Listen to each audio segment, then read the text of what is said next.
Ya, salam jumpa anak-anak. Ya, Paman Sam hadir kembali di Anak Kreatif. Anak Kreatif kali ini Paman Sam milih berada di depan sebuah gambar. Ini gambarnya tentang tumbuh-tumbuhan, tentang pohon-pohonan, pohon-pohonan yang hijau. Nah, sekarang ini Paman Sam akan mengingatkan lagi pada anak-anak. Anak-anak harus menjaga kesehatan, harus makan yang bergizi. Makan bergizi itu tidak selalu makan enak, tetapi makanan yang penuh dengan vitamin. Ya, jangan makan yang kotor-kotor, jangan makan yang terlalu pedas. Kalau memang pedas itu membuat sakit perut, di Roiro sendiri. Karena apa? Karena cuaca pada saat ini tidak menentu. Kalau pagi, malam dingin sekali, apalagi di Malang ini. Tetapi kalau siang, panas sekali sampai gerah badan ini, ongkep. Nah, sehingga suhunya dingin panas. Nah, itu membuat ketahanan tubuh kita kalau tidak tahan, tidak kuat, tidak penuh vitamin, kurang istirahat juga, makanannya sembarangan, nah ini bisa gampang kena sakit ya. Minimal sakit pilek-pilek, batuk-batuk, bolak-balik kalau pagi wahang-wahing ya. Itu karena dinginnya. Nah, sehubungan dengan pohon-pohon yang hijau di belakang Paman Sam ini, itu juga demikian anak-anak. Sekarang ini kemarauannya panas sekali, banyak pohon-pohonan, tumbuh-tumbuhan itu pada kering. Hingga beberapa waktu yang lalu banyak gunung-gunung, hutan-hutan yang terbakar hanya karena panasnya saja. Tanaman-tanaman di sekitar rumah, nah ini disiram pagi, siang sudah layu. Disiram sore, pagi sudah layu. Nah, sehingga sering-seringlah menyiram tanaman-tanaman di sekitar rumah. Sehingga rumah tampak asri, tumbuh-tumbuhan bunga-bunganya hijau. Kalau sekarang ini pemerintah lagi menggalakkan di kampung-kampung, di rumah-rumah untuk menanam sayur-sayuran. Kalau dulu zaman Paman Sam masih muda dulu, itu digalakkan tanaman obat toga. Walaupun sekarang juga masih ada, tapi sekarang ini rupa-rupanya yang lebih diutamakan adalah sayur-mayur, kebutuhan masak sehari-hari. Nah, jadi kalau mau ngulup sawi ya tinggal petik di sekitar halaman rumah, di sekitar rumah. Walaupun tidak ada tanah yang luas, cukup ditanam di dalam pot. Kalau tidak punya pot, ya cukup ditanam di dalam kaleng-kaleng bekas. Ya apa saja sudah, pokoknya ada tanahnya, pasti tumbuhan di Nusantara ini pasti tumbuh dengan sehat asal dirawat. Nah, itu pesan Paman Sam di awal-awal Paman Sam sebelum mendongeng.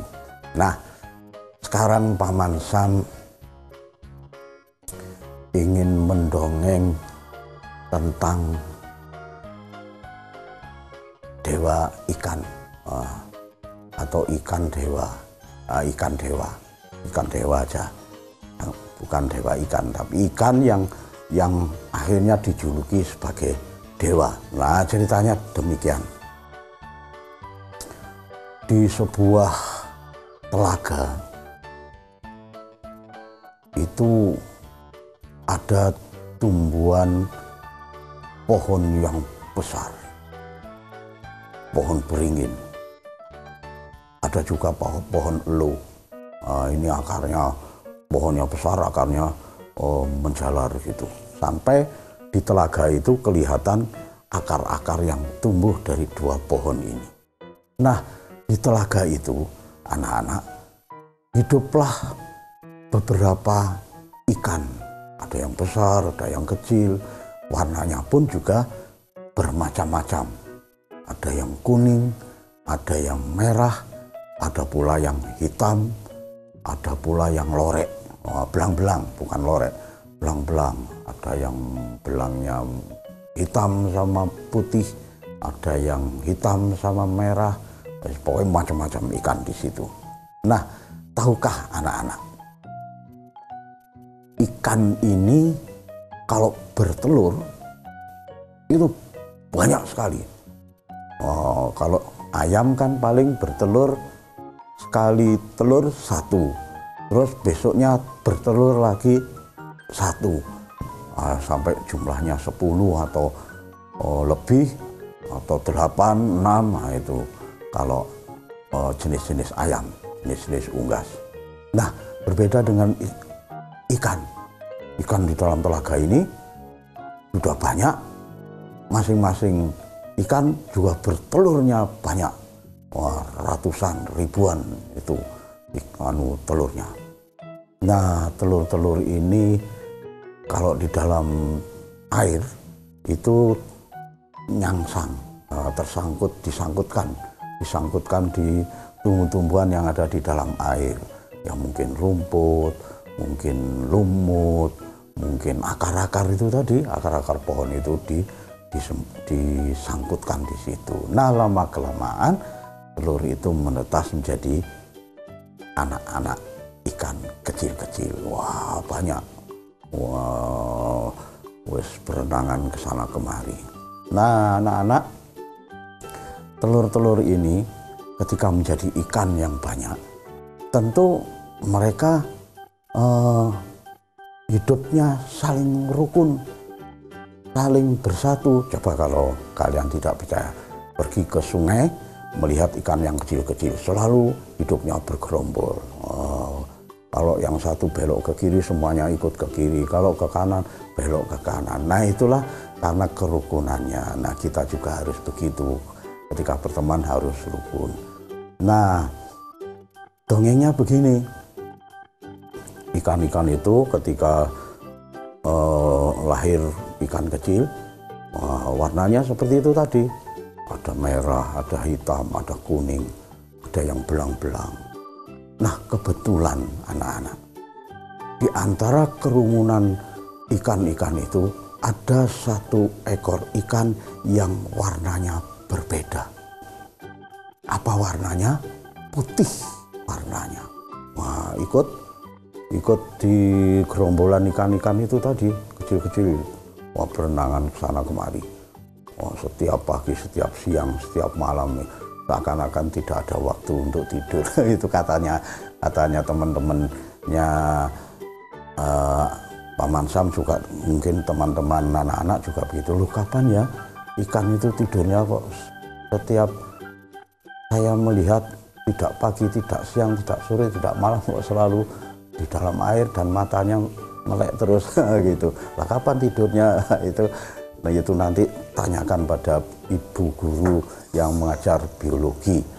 Nah, ini tetapi bagaimana dengan ikan yang berbeda sekali warnanya?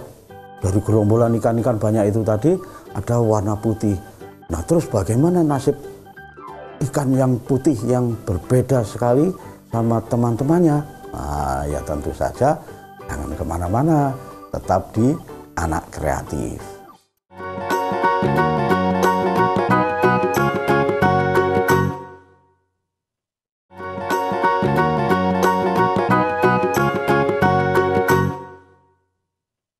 Ya, terima kasih anak-anak. Anak-anak masih setia menantikan dongengan Paman Sam di Anak Kreatif ini. Dengan cerita yang di segmen tadi apa? Ada ikan yang berbeda sekali warnanya dengan gerombolan ikan-ikan lain, yaitu ikan putih. Wow, pas berenang-renangan gini. Nah, si ikan putih ini tidak mau berada di tengah-tengah gerombolan, selalu pada barisan yang paling belakang. Katanya ikan putih begini, kenapa ya aku warnanya putih sendiri, padahal ikan-ikan di sekitarku semua tidak ada yang putih. Tetapi kenapa aku sendiri yang putih? Akhirnya dia minder, rendah diri, malu. Dia berenangnya selalu di belakang. Nah, teman-temannya, saudara-saudaranya, ikan-ikan yang banyak di depan ini kadang-kadang juga menoleh. Itu ikan siapa? Itu saudaranya siapa? Itu temannya siapa? Semua mengatakan begitu. Warnanya tidak sama dengan kita. Kita kan banyak yang sama. Hitam, ada kuning, ada yang belang-belang. Nah itu kenapa dia warna putih sendiri? Pasti dia bukan saudara kita. Lebih baik kita tidak usah berteman dengan dia. Ikan-ikan yang sudah besar-besar, yang sudah dewasa juga demikian. Enak-enak berenang begitu saja, kesana kemari mencari makan. Ikan-ikan yang besar tidak mau memberitahu pada ikan-ikan yang kecil-kecil. Atau kalau di kampung kan begitu, hei anak-anak, kamu harus rukun sama teman-temanmu. Jangan si anak itu kamu tinggalkan bermain sendirian. Mestinya kan begitu. Ini enggak. Ini biar menikmati kehidupannya sendiri-sendiri. Berenang sana kemari mencari makanan. Nah, si ikan putih ini semakin sedih. Aduh, kenapa semua ikan di sini tidak mau berteman denganku? Kenapa semua ikan di sini tidak mau mengajak aku bermain-main? Aku selalu mengikuti mereka kemana perginya, tetapi mereka tidak mau menghiraukan aku.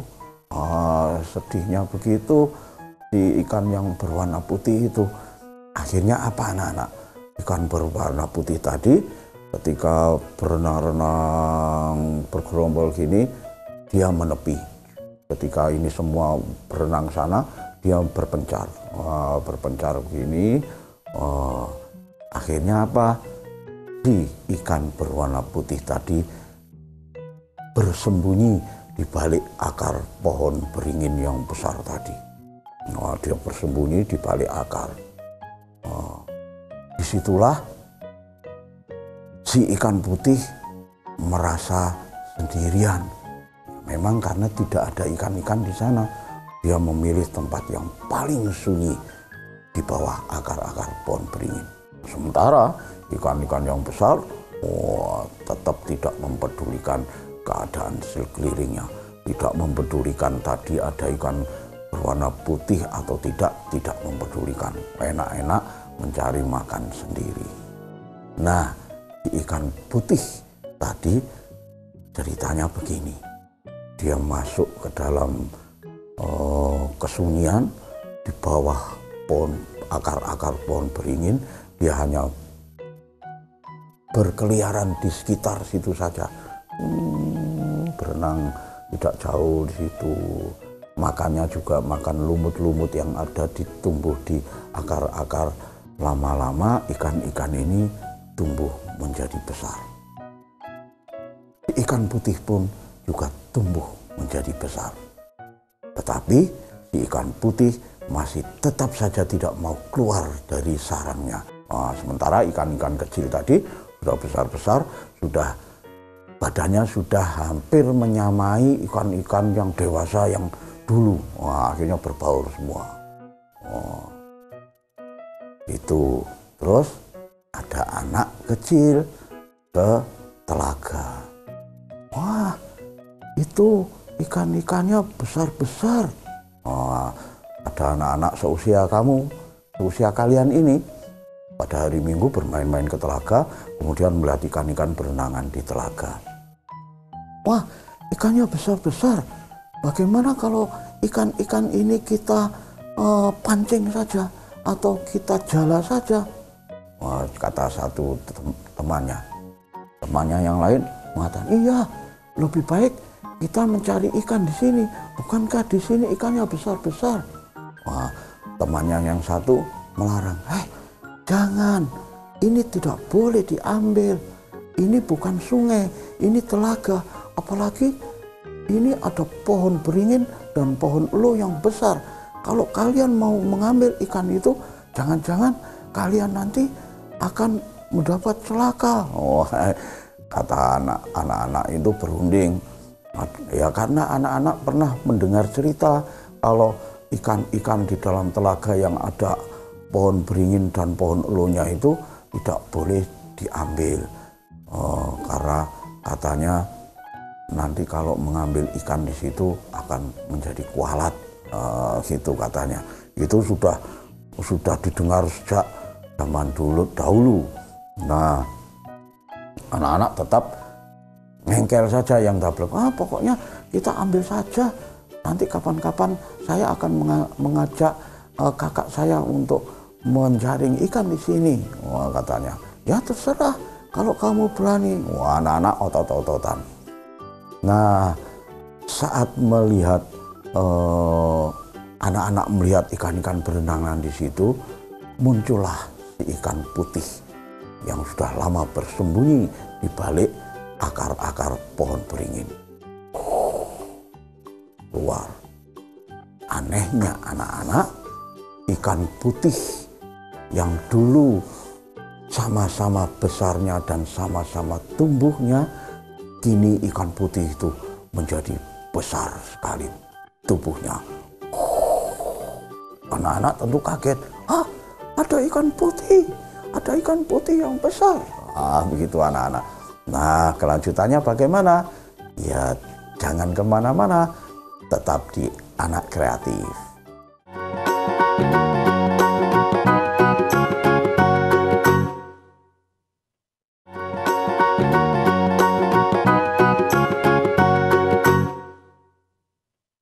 Ya, terima kasih anak-anak. Anak-anak masih tetap di Anak Kreatif. Wah, dongengan Paman Sam ini tadi cukup panjang. Jadi di segmen ini kalau tidak nutut ya sudah, Paman Sam tidak memberikan karya-karya kreatif untuk anak-anak. Episode depan saja Paman Sam akan membuat karya kreatif untuk anak-anak.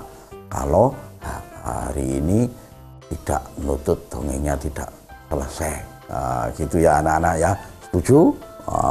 Setuju anak-anak, karena sudah penasaran dengan ikan putih yang muncul dari persembunyiannya. Gitu. Wah, akhirnya itu tadi ketika anak-anak sudah merundingkan ingin mengambil ikan-ikan dalam telaga ini, muncullah ikan putih, tapi tubuhnya menjadi besar. Walaupun kelahirannya sama seusia dengan ikan-ikan yang ada di telaga tersebut. Pertama muncul itu meloncat ke permukaan. Anak-anak kaget. Wow, besar sekali ikannya. Wah, gitu. Sampai anak-anak kecipratan banyu nih karena loncatan dari ikan yang putih tadi. Wow, ada ikan putih. Wah, besar sekali. Wah, gitu. Anak-anak agak mundur. Nah, sementara ikan-ikan di dalam kolam ini juga ikut beringsut, ikut menepi gini. Wah, semua akhirnya menepi, berenang, menepi. Tinggal ikan yang putih berenangan. Wah, gitu, menunjukkan tubuhnya yang besar. Nah, ikan-ikan ini bertanya pada si ikan yang putih. Ikan putih, benarkah kamu adalah ikan yang dulu hilang di gerombolan kami? Ya, apakah kamu ikan putih yang tiba-tiba menghilang dulu? Wah, semuanya bertanya seperti itu pada ikan putih. Ikan putih akhirnya berenang terus, tidak memedulikan pertanyaan teman-temannya. Wah, temannya menjadi penasaran. Hai, ikan putih, jawablah pertanyaanku. Apakah kamu adalah ikan putih yang menghilang beberapa waktu yang lalu. Yang lainnya juga menegaskan begitu. Iya, ikan putih, apakah kamu adalah ikan putih yang menghilang beberapa waktu yang lalu? Yang lainnya juga mengikuti pertanyaan dari teman-temannya. Ikan putih, bukankah kamu dulu sudah meloncat dari telaga ini dan mati di daratan? Wah, semua akhirnya berkomentar. Ikan putih mendengar pertanyaan dari teman-temannya, sekaligus mendengar ejekan dari teman-temannya, langsung berbicara. Suaranya menjadi besar. Ya, aku adalah ikan putih yang dulu lalu kalian tidak mau mengajakku untuk bermain. Begitu kata ikan putih yang besar itu. Wah, tentu saja ikan-ikan yang lain kaget. Hah? Benarkah? Tetapi kenapa kamu tumbuh menjadi besar seperti itu? Aku juga tidak tahu kenapa aku sudah menjadi besar seperti ini. Pasti kamu bukan ikan putih yang dulu. Ikan putih yang dulu sudah mati meloncat dari telaga ini. Tidak. Akulah ikan putih yang dulu yang selalu mengikuti kalian berjalan kemana-mana. Tetapi aku selalu berada di belakang. Jadi, kenapa kamu menghilang selama ini? Aku memang sengaja bersembunyi, menyepikan diri, menyunyikan diri di balik akar-akar pohon beringin ini. Pastilah ikan putih ini, ikan-ikan yang lain akhirnya berbisik-bisik pada teman-temannya. Pastilah ikan putih ini adalah ikan yang dulu menghilang, tetapi kemudian mencari kesunyian di balik akar-akar pohon beringin ini. Pasti ada sesuatu yang dirahasiakan. Ya, pasti dia merahasiakan sesuatu. Bisik-bisik dari ikan yang lain. Tetapi apa ya kira-kira yang dilakukan? Aku tahu, kata ikan yang lain berkomentar. Aku tahu, pasti ikan putih ini sengaja bertapa di balik akar pohon beringin itu. Oh iya, benar juga, pasti ikan itu bertapa di balik akar-akar pohon beringin yang besar ini. Wah, gitu.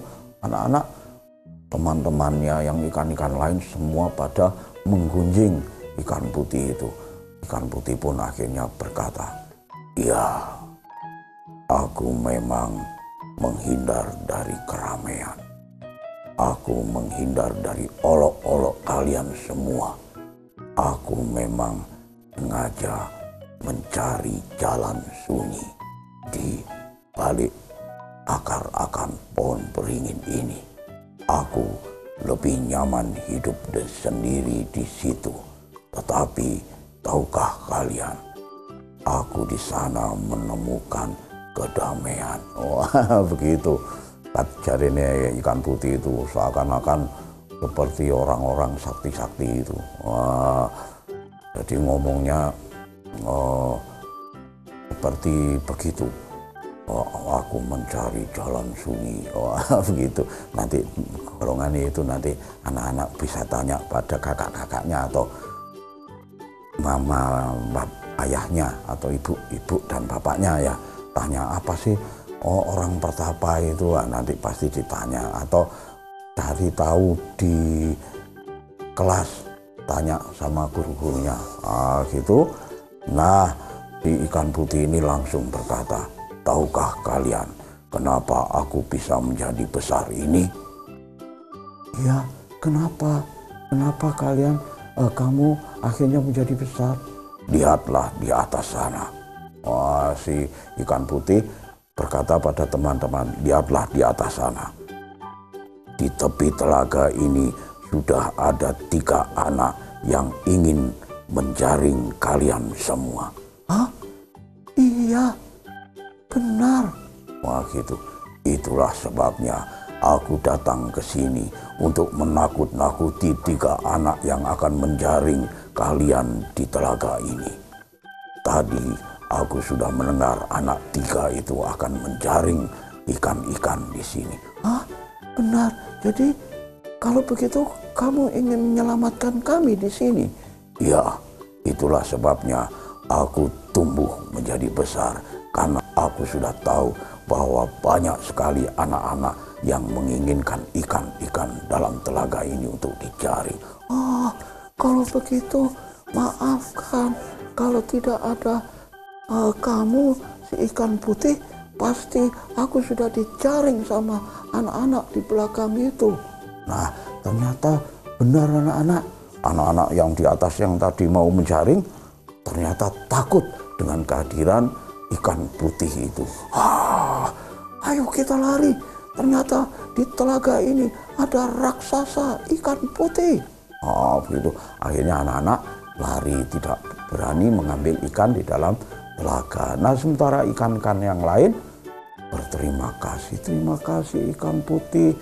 Kamu sudah menyelamatkan kami semua di telaga ini.